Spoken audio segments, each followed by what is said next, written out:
végétalien ou un vegan ne mange-t-il vraiment que de la salade ou des graines ? Pourquoi faire le choix de ne plus consommer d'animal ?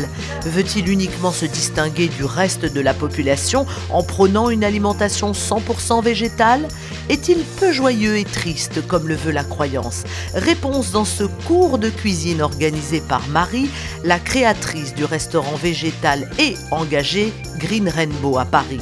En ce dimanche matin, elle accueille 11 participants pour la fabrication d'un menu complet. La frangipane, qui veut faire la frangipane ? Sylvie. Vas-y, ben écoute, alors moi j'ai acheté de la poudre de noisette, donc je vous donnerai toutes les doses par mail, hein. Je vous écrirai les recettes par mail. Voilà, c'est ça.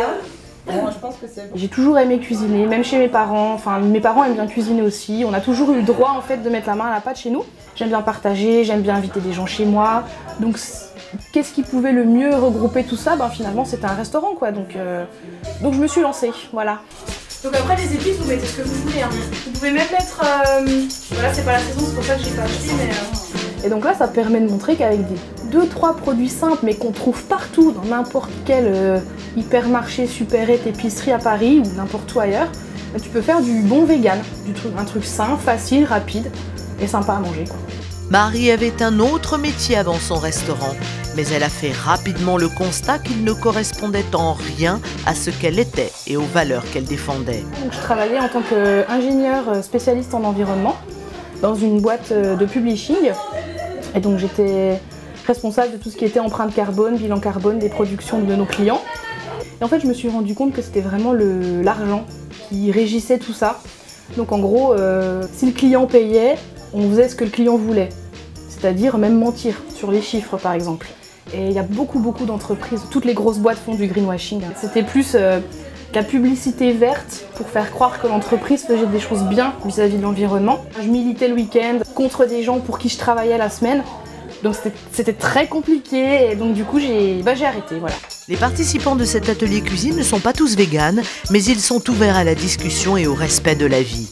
Je suis venue à ce cours de cuisine parce que je sais qu'en général les cours de cuisine, il y a toujours une super bonne ambiance, donc là je vous le confirme, on rigole bien.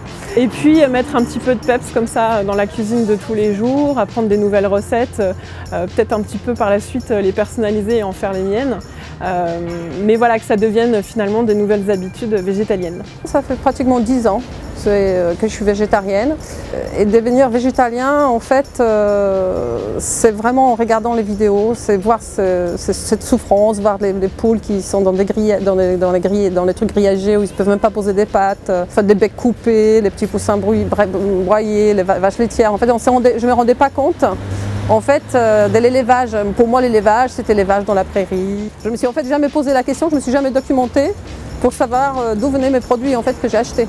Et donc en fait une fois que j'ai vu ça, ben, j'ai dit bon moi à la maison je peux pas cautionner ça pour ma famille, pour moi. La première question c'est qu'est-ce que tu manges à la place ? Bah tout, sauf la viande, le poisson et les produits d'origine animale. Mais du coup tout c'est tellement énorme, c'est tellement une palette de choses. On découvre plein de nouveaux légumes, légumineuses et on mange tout en fait franchement. J'ai pas du tout l'impression de ne pas manger varié. Je mange encore plus varié qu'avant.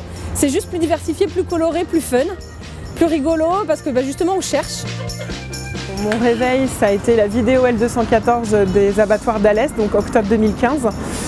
J'ai vu la vidéo et en une nuit, j'ai décidé qu'il était temps. Donc je suis passée végétarienne en une nuit. Et du jour au lendemain, vraiment du jour au lendemain, j'ai tout arrêté. J'ai vidé mon frigo, j'ai tout ramené chez mon père. J'ai vidé mes placards, j'ai donné toutes mes affaires, tous mes sacs en cuir, toutes mes chaussures.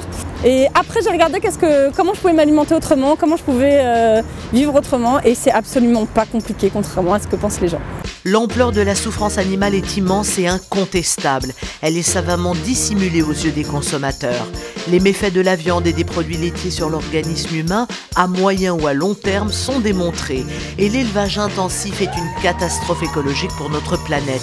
Il ne s'agit donc pas d'une mode, mais d'une prise de conscience que tous les participants vont ou ont intégrée. Apprendre à cuisiner autrement, voilà pourquoi ils sont là.